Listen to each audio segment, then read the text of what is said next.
Hello everybody, how's it going? It's certainly been an intense couple of days, and in those days we have seen a lot of misinformation, especially at the start, telling everybody that the game was scrapped. So that goes to show not to believe everything you see on the internet because, a lot of the time, it's not the case. So, when it comes to Outcome Memories, a lot of people were saying the game was scrapped. Originally, as it came out, everything was looking pretty bad. I even made a video on the game saying that the game was a little bit screwed. And yeah, that's kind of my fault. Maybe I even intended and kind of a little bit of misinformation there. So my bad. I apologize. Of course, I never really want to cover these kind of things on the channel. I just want to cover things that are fun, upcoming things, and excite you guys because I really love this game. And the devs are really great people, and I hope you guys share the same respect for them as I do.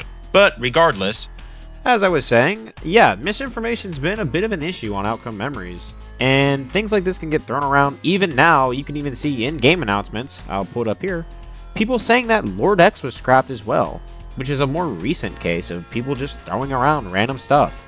So, don't believe all that stuff, it's on the internet, especially if it's just going to have you down, and it really sucks that people will go out of their way to do this. Of course, a lot of bigger creators said the game was screwed, done for, and there was one certain creator that made it seem that way more than others. Some bigger creators said the game was screwed. That wasn't the main one that I will not be covering because we're simply not going to go over that here because let's just keep it positive for now. Outcome Memories is going in an amazing direction now. Now that people have pointed out that the game is shelved and not cancelled and really brought it up to our attention, it's made everybody a lot happier. Even Romeo, a big developer on the game, owning Furnace and Starved, which are, some of the coolest EXEs in the game, said that he fully intends on staying here until the game comes back, and if it doesn't, well, I guess he'll be here till the end of time. But I'm more willing to bet that the game will be back before you know it. We just got to give the devs a little bit of a break. Once after all, this is a passion project. This is something they enjoy doing.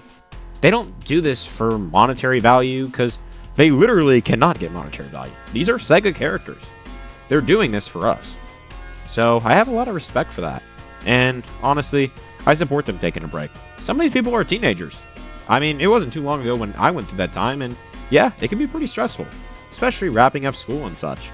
So maybe it's better if we give the developers a break. We want our game to be more finished up. And with how unpolished people say V2 was, which I personally don't really agree with, as a lot of those things were fixed very after, I'll probably make a video on that a little bit later on, maybe it's better that the devs get a bit of a break. They really do deserve it. And I suppose I'll be sticking around as well. I have plenty of videos planned I want to make on this game, and even if it doesn't get updates for a while, there's still plenty of things you can do with it. There's tons of games that don't get updated, like Team Fortress 2 for example, that are still very popular today and really fun games. I doubt Outcome Memories will become one of those, and maybe we could all do with a little break. After all, developing isn't very easy, it's definitely more of a hobby for them, and this is a passion project. Anyways, that'll wrap it up, and I'll see you guys in the next one. Have a good day.